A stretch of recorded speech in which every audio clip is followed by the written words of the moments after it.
কলেজের ঐতিহ্য আমরা কোনোভাবেই নষ্ট করতে দিব না। ষড়যন্ত্র চলছে 7 কলেজ মিলে যে একটা সেন্ট্রাল ইউনিভার্সিটি হবে তার বিপক্ষে আমরা দাঁড়িয়েছি। আমাদের এই 7 কলেজের ঐতিহ্য আমরা কোনোভাবেই নষ্ট করতে দিব না। এখানে আমাদের জীবনে একটা ইম্পর্টেন্ট সময় আমরা পার করেছি এবং এই ইন্ডিয়ান বিশ্ববিদ্যালয় কলেজ এই উপমহাদেশের মধ্যে সবচেয়ে মহিলা কলেজ হিসেবে পরিচিত। এইখানে বর্তমানে প্রায় 40,000-এর মতো শিক্ষার্থী এখানে পড়াশোনা করছে।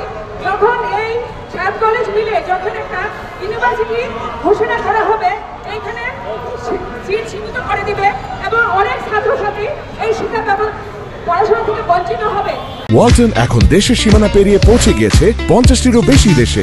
ওয়ালটন, ঘরে ঘরে, বিশ্বজুড়ে। এবং এই যে গভর্নমেন্টের আগের সরকারের একটা দলীয় যে তারা যে একটা ষড়যন্ত্র করেছিল, তাদের কিছু লোক এখানে নিয়োগ দিবে এবং এখানে বর্তমানে যে স্টাফ এবং যে টিচারগুলি আছে ওরা এখানে পরবর্তীতে থাকতে পারবে না। এই ষড়যন্ত্রের বিরুদ্ধে আমরা যুদ্ধে দাঁড়াবো। কোনোভাবেই আমরা এই 7 কলেজকে স্টেট ইউনিভার্সিটির আন্ডারে, সেন্ট্রাল ইউনিভার্সিটির আন্ডারে নিতে দেবো না। এই জন্য আমাদের যা করণীয় আমরা রাজপথ থেকে আমাদের দাবি আদায় করে ছাড়বো। গত স্বৈরাচার আমলে জেলজুলুম হুলিয়ার ভয়ে হয়তো আপনাদের পাশে দাঁড়ায়নি, আজকে আমরা আপনাদের পাশে আছি। এই ঐতিহ্যবাহী কলেজের ছাত্র ছাত্রীরা সারা বিশ্বে ছড়িয়ে আছে। এই আন্দোলন তখন আপনারা কোন দিকে যাবেন? আমি আশা করব গত স্বৈরাচার সরকারের আমলে যেই পদক্ষেপগুলো নেয় নাই এবং এই শিক্ষা ব্যবস্থাকে ধ্বংসের দিকে নিয়ে বর্তমান এই গভর্নমেন্ট গত 15 মাসে কোনো পদক্ষেপ নেয় নাই।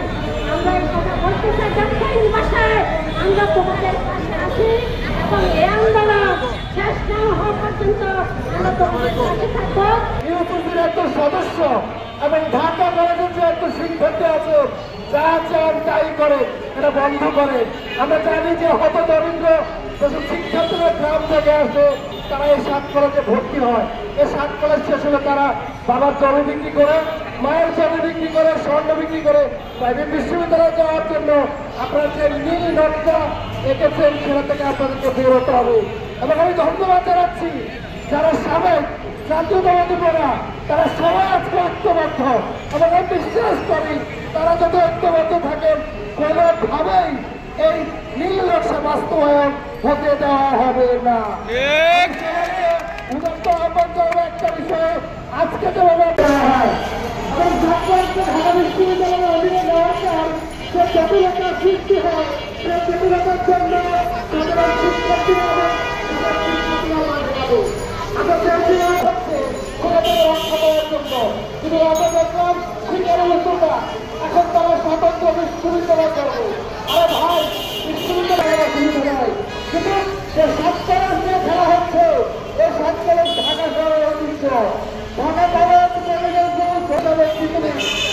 নিজস্ব প্রতিষ্ঠান প্রাইভেট ইউনিভার্সিটি গুলোতে যাওয়ার জন্য তাদেরকে দেওয়া হবে না ইনশাআল্লাহ। আমরা সকল শিক্ষার্থীগণ, সাবেক শিক্ষার্থীগণ একত্রিত হয়ে এই অপপ্রচেষ্টাকে রুখে দিব ইনশাআল্লাহ। ধন্যবাদ।